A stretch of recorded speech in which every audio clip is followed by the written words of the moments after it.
Oh, fuck. Let me start recording. Oh, I forgot to do that too. Okay. This is Josh, and I'm recording for Max Headroom Season 1, Episode 1. Blipverts.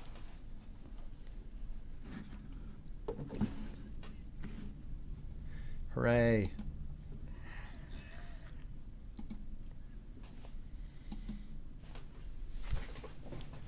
Hi, Josh. Hi, Tressa. What's up? What's up? What's up? Hello. Yeah, I love it when you sing. That's great. Thank you. I know. I sound like a fucking angel. Well, you might have been touched by an angel. Can you show me on the doll? There we go. There's our Josh. Oh. Hey, you know what? What's up? Let's clap it in. Yeah, let's do it. Yeah! Ow! On fire tonight! All right. What's up, guys? It's Josh and Tressa. We're here with On Fire Tonight with Josh and Tressa. And I'm Josh. I'm Tressa. And we are both Josh and Tressa.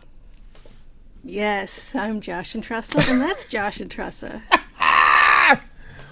What's up, Never what's gets up, what's old. up? It's me, Josh and Tressa, in the house. Guys, I'm very excited to talk about, we're here on this day Our to Lord discuss of God. Anno Domini. Are you going to leave us hanging, Josh? What are we talking about? What's up, guys? It's On Fire Tonight with Josh and Tressa. I'm Josh and Tressa. And I am Josh and Tressa. We're here to talk about Max Headroom Season 1, Episode 1. This is a show from the motherfucking 80s. If you ain't seen it, go out and watch it, because we're about to spoil it. FYI, it's on Tubi, so it is free to watch. Yeah, you can see it for free with ads on Tubi. Hey, That's Josh. Tubi. That's right. Hey, Josh. What's up? Guess What's up? what? I was telling... No, go ahead. I'll wait. Okay.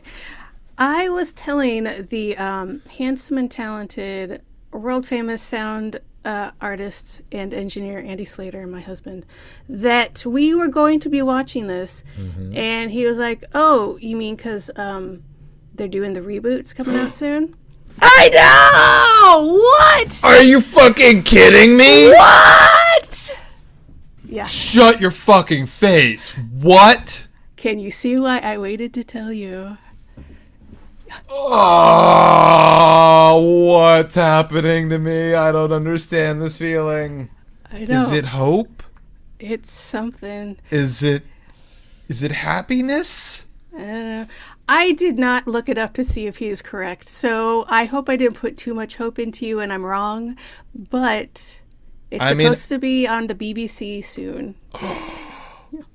Listen, they aired 2 seasons in the 80s, and I've been waiting ever since for more Max Headroom. So, if it should come or not, I've made it this long. And it's supposed to be that same guy. Matt Frewer? Yeah, I don't know Okay. if he's the same character, but he's going to be in the show for Please sure. tell me it's the exact full cast, because I don't think so. we Nobody need likes Amanda to- Pays. She does. She's the best. She's the one who took care of accounting. Because her name is Pace. Get it? They can't get Tambor. Everyone's mad at him. But he's amazing. Yeah. He's so great in this. And too. also, it's very unclear what the fuck. You know what I mean? Anyways. Yeah. Okay. Yeah. Yeah. So, Yeah. congratulations, Josh. We might have more than 2 seasons to talk about. Oh, well. Fuck. There's no way that they're getting Charles Rocket back. I don't know who that is. He plays Mr. Grossberg. His name is Mr. Grossberg. Isn't that the character's name? Yes, and I didn't really think about it, and it's funny to me. It's a little bit funny that they named the head of this media corporation Grossberg. Yeah. He's gross. Is he dead or something? Yeah. Oh. Yeah. I'm sure a lot of these people are dead. This is the 80s. No, none of these people are dead. Rick Dukeman is dead. I don't know who that is. Oh, I was really hoping you did. He was a stand-up comic in the 80s, and he also did a lot of like bit parts. He was like the neighbor in The Burbs. I don't think I've seen that, actually. With Tom Hanks, and it Yeah. was like... Oh, I saw Bachelor Party. Do Yeah, you mean Bachelor same Party? Thing. Yeah, same thing. Yep. With Adrian Zmed? Yep. And Tom Hanks, yep. Tawny Katane? A donkey.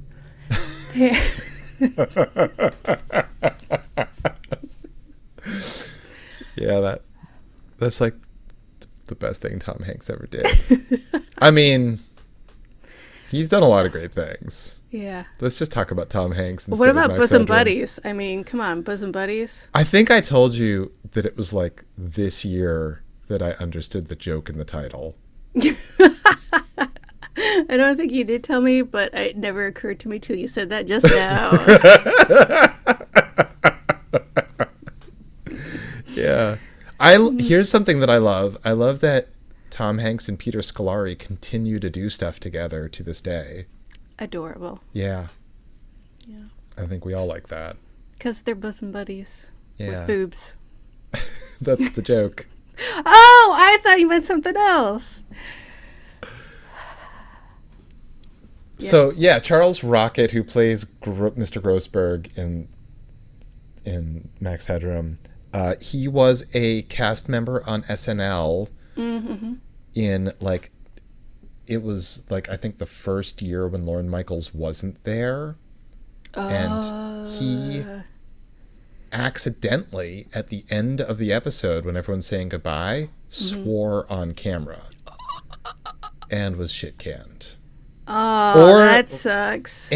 Or like the show was having like a rough time without Lorne Michaels anyway, so like, you know, we're just gonna fire some people regardless, and like maybe it was just convenient to do that.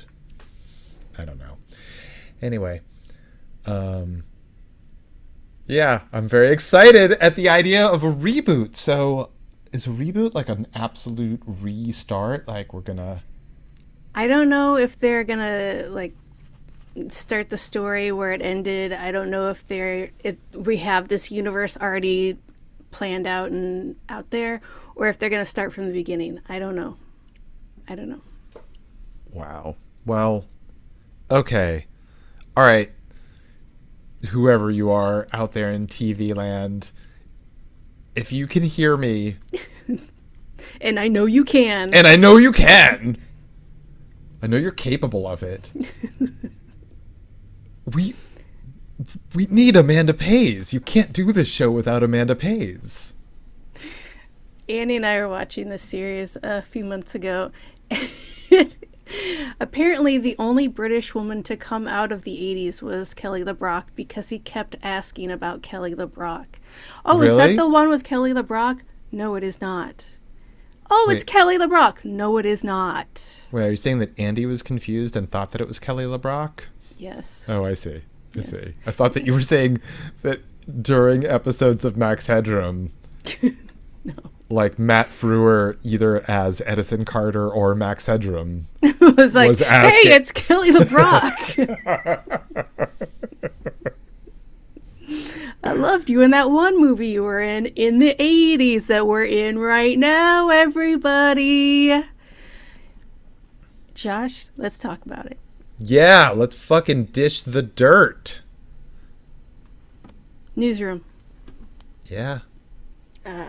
It's 20 minutes into the future. Is that what it is? It seems a lot farther. That's what it says. It says 20 minutes into the future. I missed that, and I think it's a little bit off, but okay. It's Network 23. Uh-huh. Their biggest advertiser is the Zigzag Corporation. Mm-hmm. Mm-hmm. And an intrepid journalist named Edison Carter with some very large shouldered jacket. Yes. He's jumping out of helicopters and kicking in doors to get his story. Somebody died in an apartment building, and he's going to find out why. That's right. Back in the newsroom, his producer, Gorister, is basically like, this is the 80s, so like none of the like technology that you're used to with like your games where you have like a map so you know where to go exists. Yeah. But Gorister, the producer back in the newsroom, somehow has like futuristic technology. He's able to tell Edison Carter, go down this hallway. All right, I believe there are 2 security guards that you're going to run into, like armed cops. Right. He finally gets there, and the woman who lives there, the wife of the guy that died, comes out, and he's like, can you tell me what happened? And she's like, well, it was really bad. He was watching some game, and I was bringing him this bison burger, and then these cops sedate her right there on camera. Yeah. What? Boom. She gets sedated on the live news, and a call comes into the newsroom, and immediately we're told, kill the story, cut to standby. And then the cops jump Edison Carter. Yes. And Gorison, or whatever the fuck his name is. Gorister is like, okay, bye. And he like cuts the feed. He's out. He doesn't have any communication with him. So he's like dying on the sidewalk because he's been got the shit beat out of him by security guards, and homeless guys are trying to steal his camera. Dude, it's not good. Right. He finally gets to the helicopter and tells Martinez to take off. That's the name of the pilot. Neat. Yeah. He gets back to the newsroom and punches Gorister in the fucking face. Ryan the fucking chopper. Wait, what's that called? The chin. He punches him right in the face like Josh just said.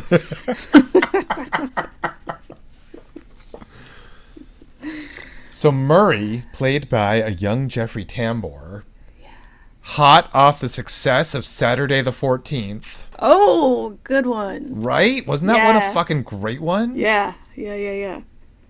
Jeffrey Tambor would later thrill audiences on The Larry Sanders Show. That's the one.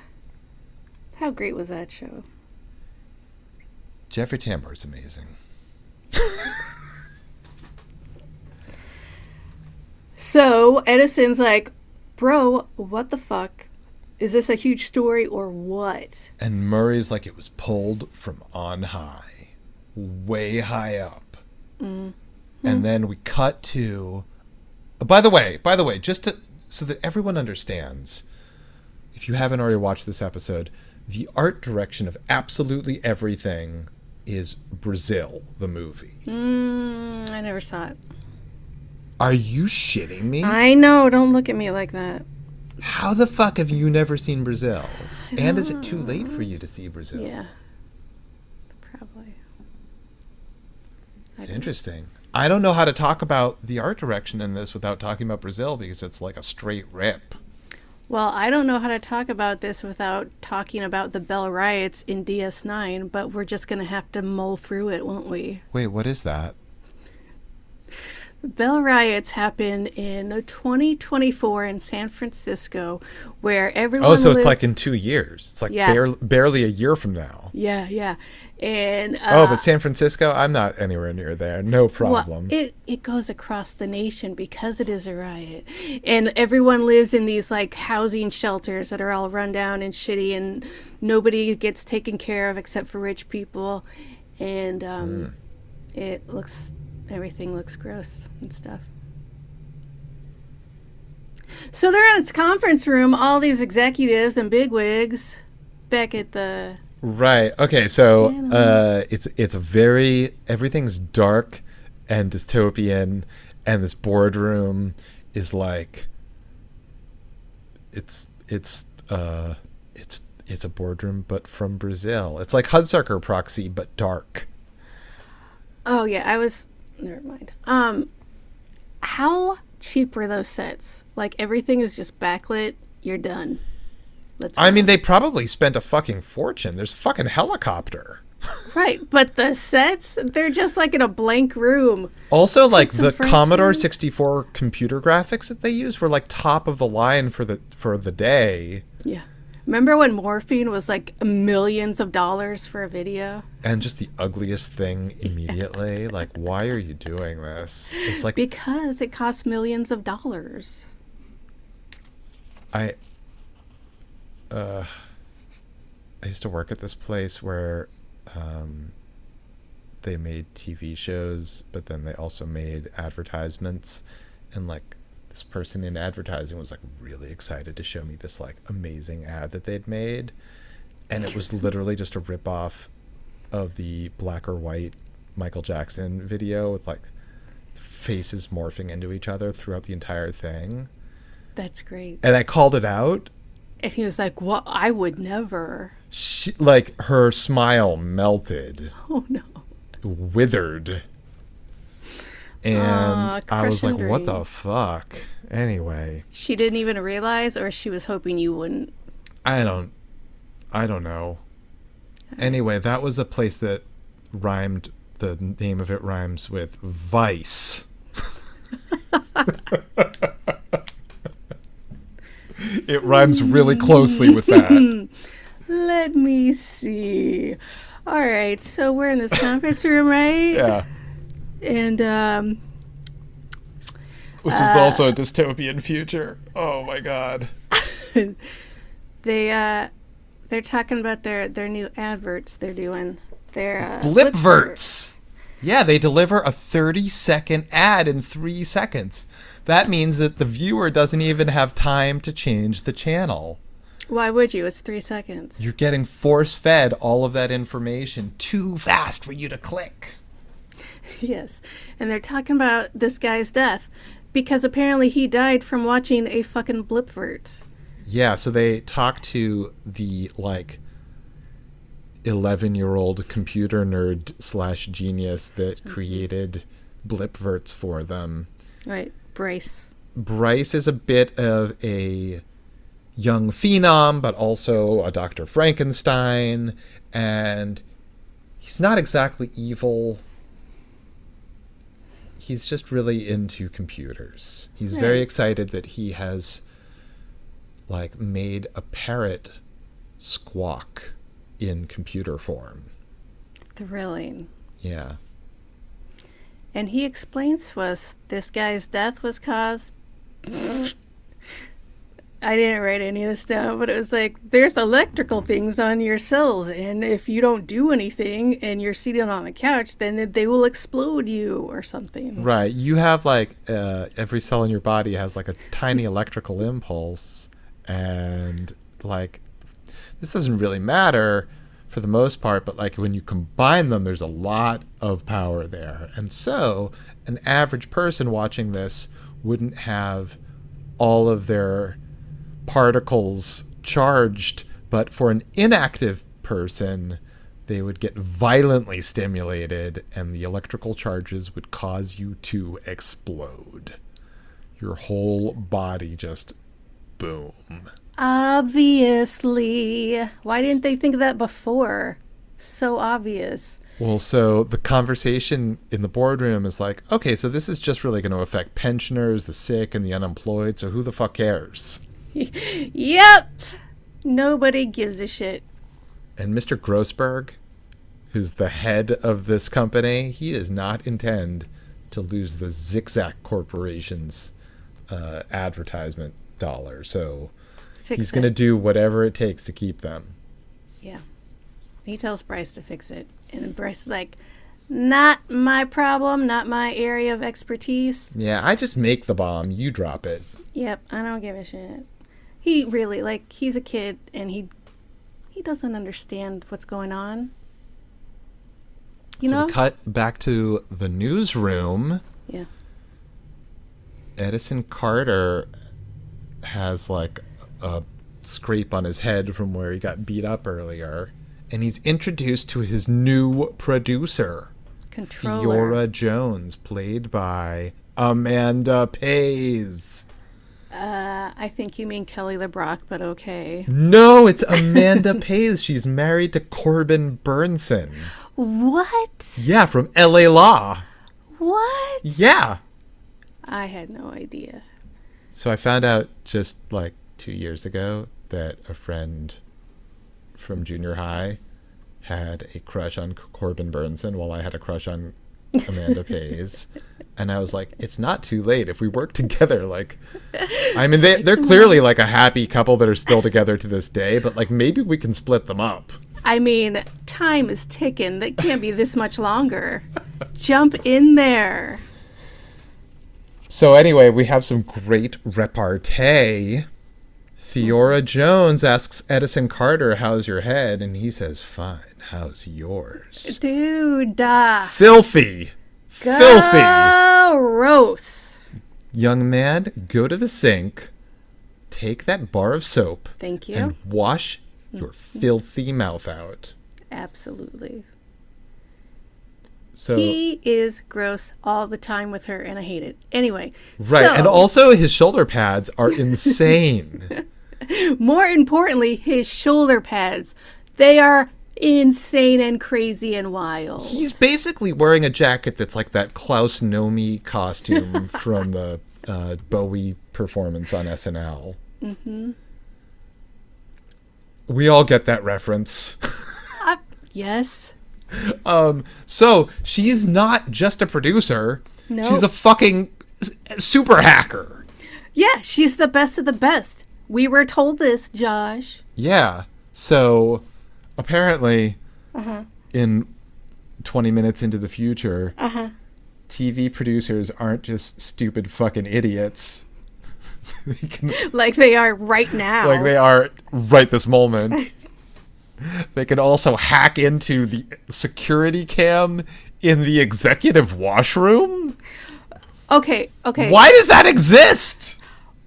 Why are all of those cameras there? There are cameras everywhere. It's like real life England. I don't know. But, Josh, you keep calling her the producer. In the show, they called her the controller. Oh, well, okay. I don't know if it matters, but it seemed like it did. Thank you. Okay, the controller. She's the controller. Okay. Yeah, she guides him through level 13. Oh, is this later? Wait, did I just skip ahead? You skipped ahead a tiny bit, yeah. So they hack in and they're able to watch together as two guys go to the urinal and have a conversation, and they're both glued to the screen. Are they gonna wash their hands or not? Right? Like, are they? Why is this conversation so seamlessly moving from outside the bathroom into the bathroom? How did they time their need to urinate so closely? And why is there a camera in the bathroom and not the hallways on the way to the bathroom and every other room? Why the fucking bathroom do you have cameras in? Because that seems like an invasion of privacy. So what they overhear in that horrible invasion of privacy of the bad guys who presumably put those security cameras in themselves. They absolutely did. Grossberg and Network 23 are completely committed to blipverts, and Carter got too damn close to the truth. What's And that's Carter watching! What? What luck that he just happened to be watching just then. So she's like, wait. I'm sorry, go ahead. So, Oh, yeah. oh, wait. You know what? We skipped a tiny part that I just need to acknowledge. Please. Because she's like pulling up all these stories that he could cover on her computer. She's like, how about missiles missing from the AKG, assassination of medic team in Bolivia, nuclear sub explodes, And one that's not on, or that she doesn't say, but is on screen is "Man sings whole of Shakespeare." But this whole time, he's standing directly behind her, smelling her hair. Is he smelling her hair? Yes. What do you mean, really? Yeah, like every once in a while, he'd be like, and then he'd stand up again.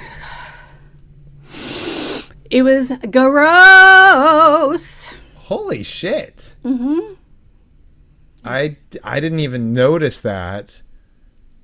Oh, it's so crazy that, like, that character, like, hit at exactly the wrong time and place to, like, inform, like, what does a cool person in the world act like? Young Josh will tune in to Max Headroom to discover. First off, you gotta be a creep. Right.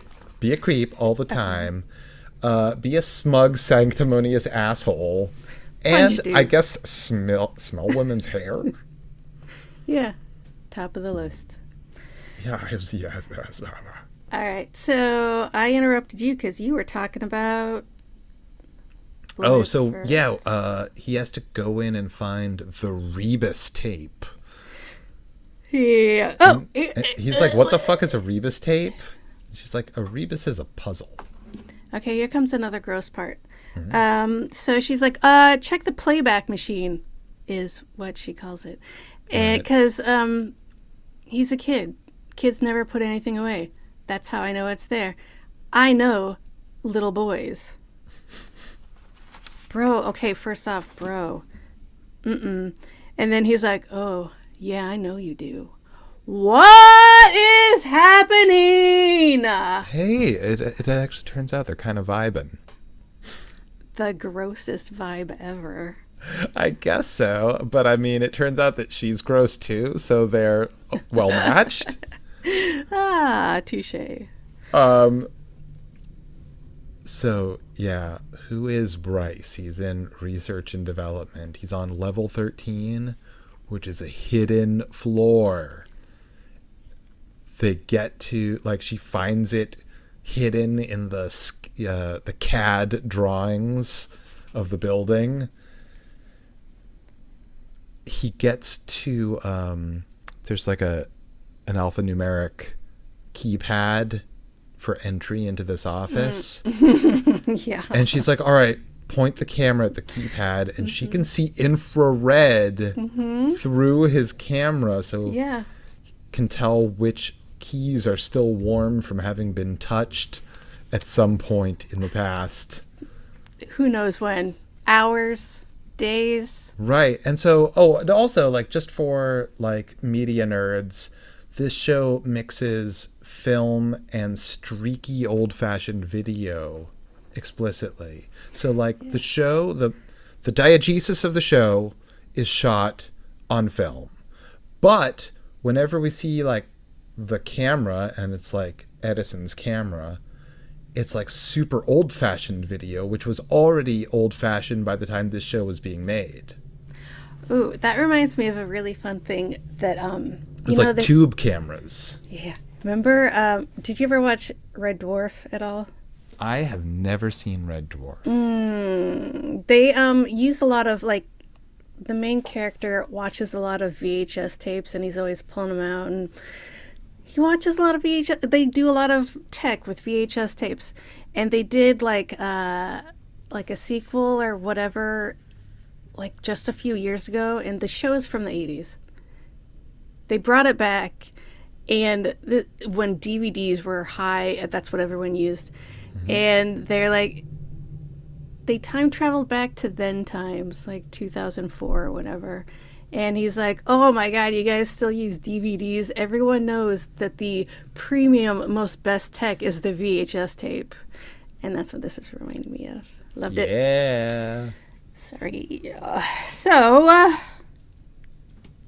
yeah, so I've never seen Red Dwarf, but I've also never seen Blackadder. Put them both together. And then you got a crazy ass show. Yeah. All right, so security is like, hey, I think there's a prank here because it's somebody saying that there's a break-in on level 13. I don't know what that means. Who's Meanwhile, calling? Edison sees the blipvert, but like the camera feed to Theora cuts, so only he sees it. He sees the guy explode. He runs. He's running down the Okay. Oh,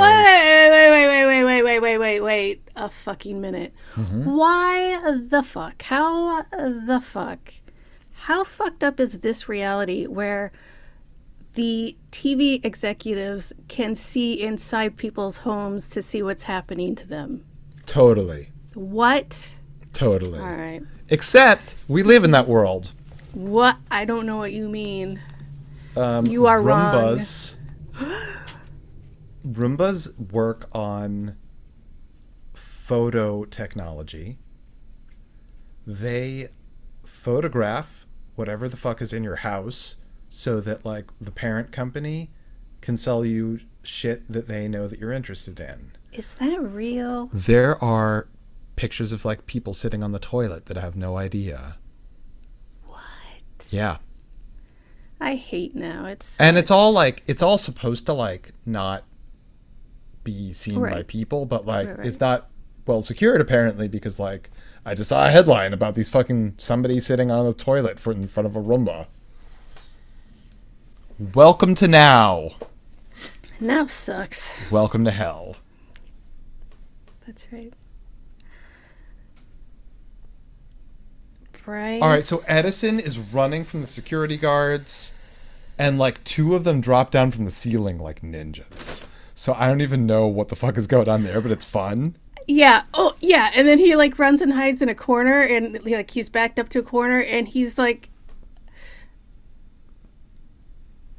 what's his name? Edison is like standing up against a statue, and his hand is on the statue's tit, and it's like, what? I didn't notice that. There's so much stuff I'm fucking blind to, apparently. Seriously, because he like looks at the tit, and then he looks at the face of the statue. I missed it.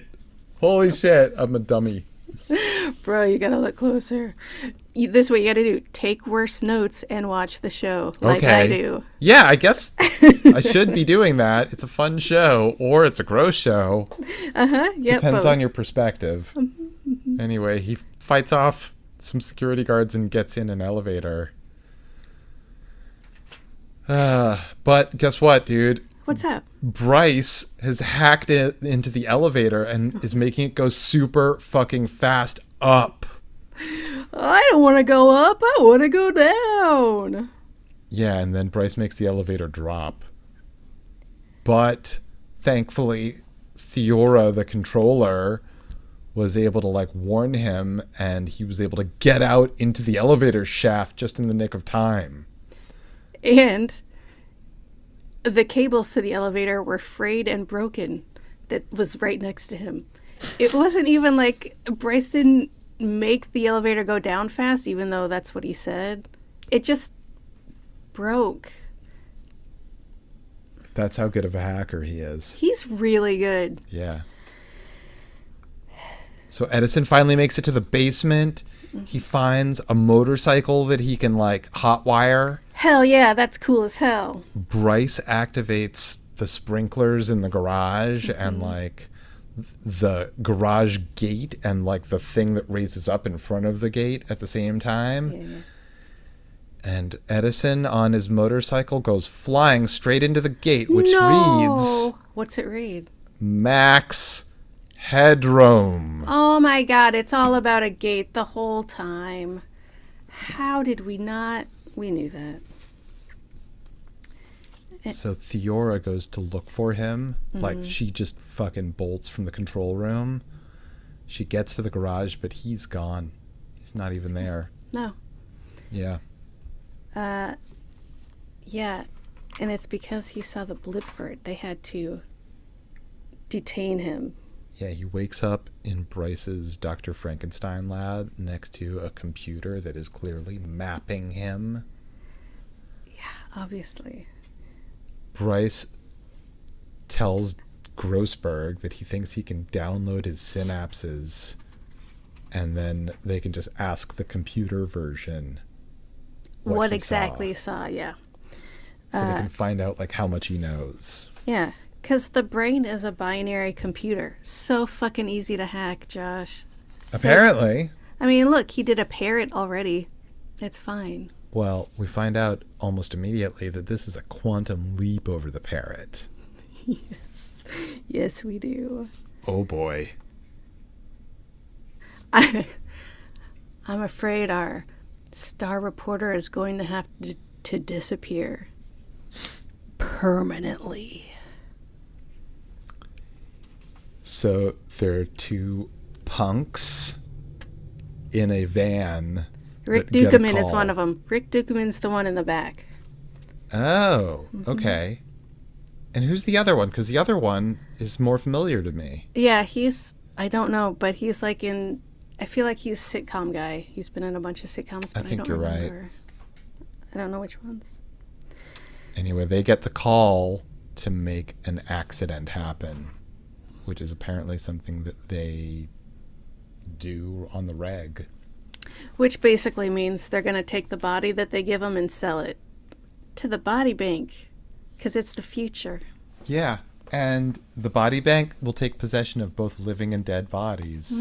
Yeah, whatever. Florence, she runs the body bank. Florence is an awesome 80s caricature of an old lady. Of an old lady, but also in a dystopian, like, future where her hair is sort of punk. Yes. She's an old lady / punk. Way too much makeup, or at least really bright red glossy lipstick, which is just crazy. Love it. She sees Carter and she's like, was this guy on TV? Is he famous? What's this guy's deal? And they're like, yeah, he's famous. And so that gets them a little bit of extra money. Yeah, 20 credits, bruh. Meanwhile, back in Bryce's Dr. Frankenstein lab, Max Headroom comes to life and is immediately zinging Oh, absolutely. Bryce and Grossberg. Take that, nerds. So Bryce explains that he is the sum of Edison Carter's experiences, but he's also learning. So he is the original AI.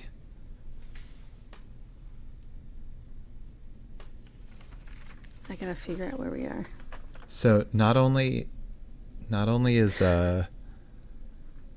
Edison missing, but the punks also took Gorister's body and dropped them both off with Flo. Is that her name? I've already forgotten. Florence, but yeah, Flo works. What's her name? Theora? Theora Jones, played by Amanda Pays. She calls the body bank and she's like, yo, you seen my friends? And she's like, totally. Also, is this one of your friends? Because we don't know his name. Yes, it is. Can I buy that body? What are people doing? Florence is like, sure, do you want him alive or dead? He's alive! What? I was going to get his corpse because how fun is that? So, in the boardroom, they're debating life and death and ratings. Mm-hmm. And Blipverts are getting reinstated despite Ben's objections. There's one guy who's like... He's the good rich guy. Right, he's the good rich guy. He's like, I mean, I'm here to, like, fleece the poor, but I didn't want to eat them. Yeah. And is this where they turn Max Headroom on for the executives for the first time? Yeah, Bryce has the network's own completely computer-generated TV presenter. Yes. Theora gets Edison back, paying off Florence. That's right. Grossberg and Bryce talk about erasing Max's memory of the Blipvert. But Max hears that, and he just escapes into the system, and he's gone. I didn't even realize that happened. Yeah, he shifted. So, like, he was no longer contained locally. He went out the network door and just into the Like, the internet didn't exist. It was like... Right. But it was the internet. But it was the internet. Yeah. They had news groups, but it wasn't like real. Right. I mean, they had BBCs and Yeah. that sort of thing. It wasn't well known. Anyway, Theora's place, her apartment made me laugh out loud. Right. It's a futuristic apartment. Her bed was like 2 king-size beds pushed next to each other. It was very long. And she's in a robe and he's in her bed waking up. Yeah, he wakes up confused and he's like, Ma'am. We didn't sleep together? Are you sure we didn't just forget? Oh, you. They are gross. So Bryce is tracing and jamming transmission codes. She didn't even take him to the hospital. Well, She thought he was dead. It's like a world where you can't trust anyone, I guess, like including like the hospital might be the worst place to take him. All right, fair, but still gross. All right, go ahead. Yeah, so Bryce is trying to trace and jam transmission codes, like to find Max for Grossberg. And because like Max is like popping up. Yeah. You know, he can hack the TVs and just like broadcast pirate style to the world. And they discover something in the boardroom, which is that this hacker pirate sentient AI is actually good for ratings. Yeah. Bottom line, good for ratings. They're going to do a press conference about Carter being dead. Yeah, but Theora has a story that will blow this network away. Fuck yeah. He's fine. He's doing great. Back in level 13, going through the ductwork because his old code don't work. He crawls up above Bryce, and he's like watching Bryce. And he sees, and his camera sees Max Headroom, and like, ooh, yeah. Yeah, he's like, what the fuck? That's me, only better. And he drops in through the ceiling. Oh, no. Edison Carter meets Max Headroom for the first time. See, I was under the impression that, because I have completely forgotten this show, that Carter died in this episode and it was just Max Headroom for the rest of the series and no Carter. But is Carter in the rest of the series? Carter is in the rest of the series. So right. There's a living human being that Max Headroom is based on, but Max Headroom is a unique entity. Yeah. 2 fucking assholes. Awesome. Yeah, they're both dickheads in their own way. I mean, you know, whatever. I thought they were great when I was a little kid. Yeah, you were supposed to. That was the whole point. Yeah. So Mr. Grossberg has the tape we learned from Bryce. Bryce is like totally happy to like tell Edison Carter the truth. Yeah, he has no allegiance. He doesn't give a shit. He just wants the cool guys to like him. I don't like. It's unclear what the deal is. Like, yeah, I don't know. He's a little kid. Right, exactly. He doesn't know.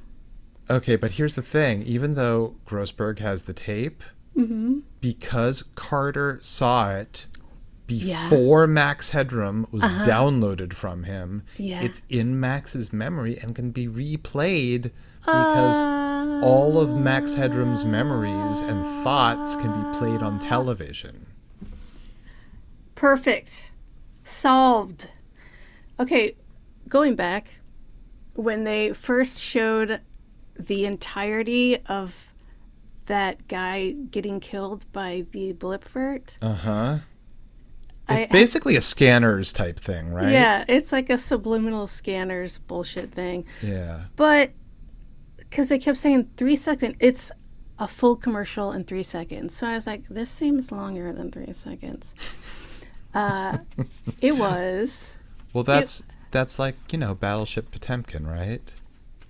Like the steps, the Odessa steps take about 10 seconds to walk up and down. But through the magic of editing, there's the baby carriage and whatever. Yeah. But he exploded on second 14. It could have been going longer. I don't know, but he exploded on second 14. He done exploded. Well, maybe they had to slow it down. Maybe what they were showing us. Slowed it down, Josh. Mm-hmm. No, maybe that's what happened. No, it was very fast. So we see Murray, that's Jeffrey Tambor's character. You can't slow a blip for it down. He's on the phone with Ben Chevier, I think is his name. Yeah. And Murray's like, what do you want me to do? And he tells Murray, do what you have to do. So it's unclear what side anybody is on exactly. It's a very corrupt world. So the Grossberg press conference that Edison is dead gets interrupted by Edison himself. Oh my God, he's not dead. Yeah, he does like a hot journalism. He does one of those. Uh-huh.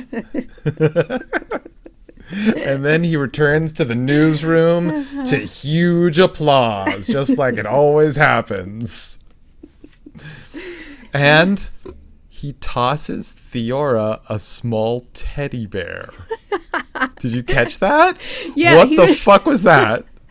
There's like, I don't remember there being anything about a teddy bear at any point early. There was? Yeah, when he was in that double king-size bed, he had a little tiny teddy bear right next to his face, and he's like, what is this? Oh! Yeah. You need to watch this show, Fuck, Josh. I love this show, but apparently I've never seen it, including now. Are you just listening to it? What's going on? Josh. Gosh. There's a visual component? It's not a radio play, turns out. So then, at the very, very end, we see Max Headroom, like, pirating into the TVs of the nation, and he's just telling one-liners. And that's it. Taking over the world with one-liners. Yeah.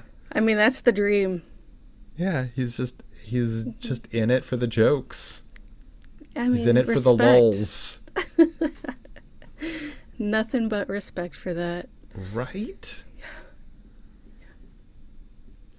All right, so for Letterhead superfans and longtime listeners and new listeners, if you're out there, I am so fucking psyched that we're doing this show, and I can't tell you how excited I am at the very concept of a reboot. I really hope it's actually happening, because I will feel really bad if it's not.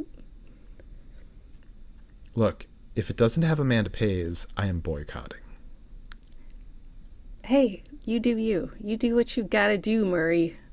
I have two demands. Amanda Pays.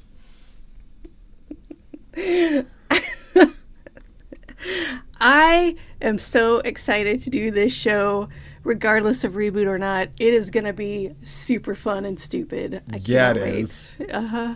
Yeah. So wait, he tosses her own teddy bear? Yeah, she's like, oh, you, teddy bear. Right. Like, Yeah, good times. they clearly have like an intimate understanding. Right? Like, Yeah. the exchange of looks says like we're really on the same page here. We're a team. You and Yeah. I and this teddy bear.